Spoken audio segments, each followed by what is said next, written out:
Bonjour à tous et bienvenue sur la chaîne de Papier et de Rêve. Je suis Ursula et aujourd'hui je vais vous parler de peinture en négatif et de réserve blanche. Mon sujet aujourd'hui, ce sont des fleurs qui ressemblent un peu à des fleurs d'aneth. Ce sont des fleurs sauvages totalement blanches et elles ont la particularité d'avoir une large surface de fleurs qui sont toutes reliées par des petites tiges à la tige principale. Et donc mon but ici est de bien faire ressortir ces fleurs blanches sur un fond de couleur, donc ici du vert.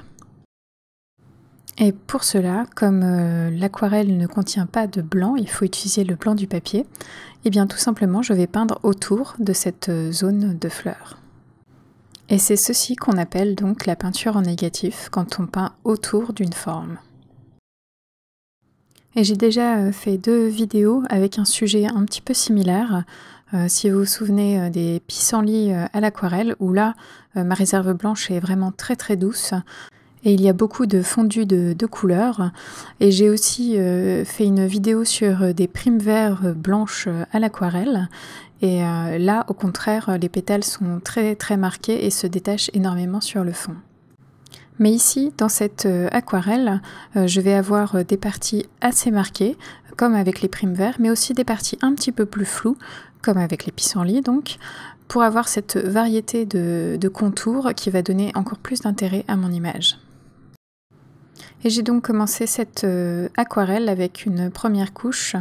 Donc en dessous des fleurs, j'ai utilisé un vert qui est un petit peu plus froid. Et au-dessus, j'ai essayé d'avoir des couleurs un petit peu plus chaudes pour avoir un petit contraste intéressant. Et j'ai donc utilisé du bleu outremer, du viridian et de l'or de quinacridone pour le vert du dessous. Et pour le dessus, j'ai juste remplacé l'or de quinacridone par du Verona Gold Ochre.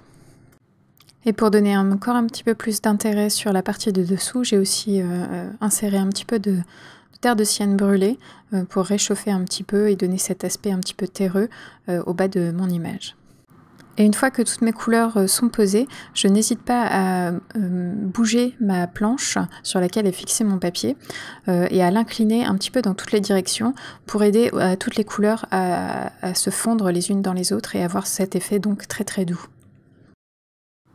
Maintenant que ma première couche est totalement sèche, je peux entamer la seconde et je vais faire un petit peu le même principe que sur la première couche, c'est-à-dire que je vais peindre autour des fleurs.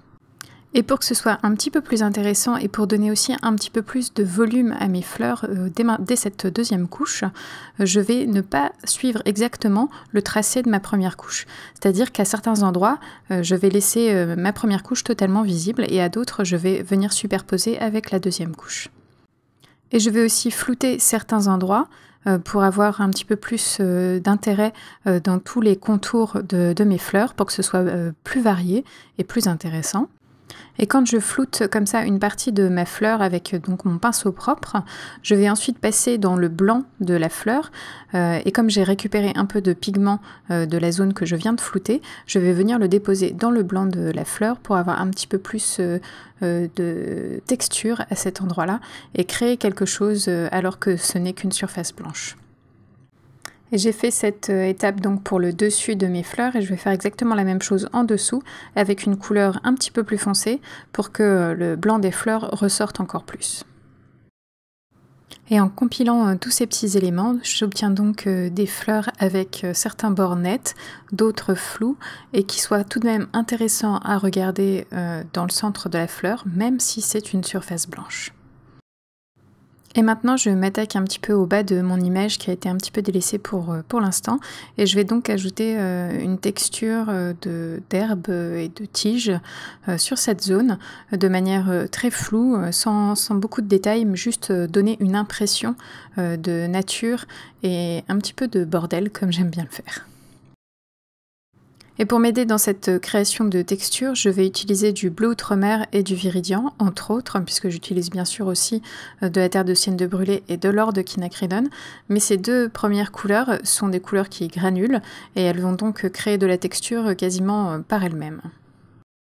Et j'essaye d'être le plus aléatoire possible dans mes gestes et dans mes coups de pinceau. C'est pour ça que je penchais ma planche à un certain moment pour laisser juste les gouttes d'eau tomber comme elles le désiraient. Et j'utilise aussi un peu d'eau dans une bouteille en spray pour diffuser à certains endroits la couleur, ajouter de l'eau aussi pour activer la granulation de mes couleurs. Et donc ça va encore ajouter cette imprévisibilité qui m'intéresse. Et parlons maintenant du matériel utilisé. Pour les pinceaux, j'ai utilisé un Silver Brush Black Velvet 1/4 pouce en forme de dague et un petit gris 903 numéro 12 de Raphaël. Pour les couleurs, j'ai utilisé donc du bleu outre-mer, du vert émeraude, de l'or de quinacridone, du Verona Gold Ochre et de la terre de sienne brûlée. Pour mon papier, j'ai utilisé du papier Arches en grain torchon. Et j'attaque maintenant la phase de détail, puisque pour l'instant on a l'impression que j'ai une bande jaune, une bande blanche et une bande verte, et il n'y a pas trop de liant entre tout ça. Je vais donc créer les tiges des fleurs pour les ancrer dans le bas de mon image et leur donner une dynamique verticale. Et pour que cet ensemble de tiges ait un peu plus de volume et qu'on ait l'impression d'avoir une dimension, je vais varier les couleurs d'un peu plus foncé à un petit peu plus clair pour que toutes les tiges paraissent différentes et que certaines soient par exemple dans l'ombre et d'autres un petit peu plus éclairées. Et maintenant, je suis en train de créer tout un réseau de tiges, de feuilles, d'éléments naturels dans le bas de mon image. Je veux que ce soit assez fouillis, qu'il n'y ait pas grand-chose de reconnaissable, mais qu'on ait une ambiance de nature. Et je vais faire attention à ce que le haut de mon image et le bas de mon image soient en lien et qu'il y ait une certaine unité en ajoutant aussi des tiges dans le haut de mon image. Ça va donc donner comme un écho de la texture du dessous au-dessus de mes fleurs.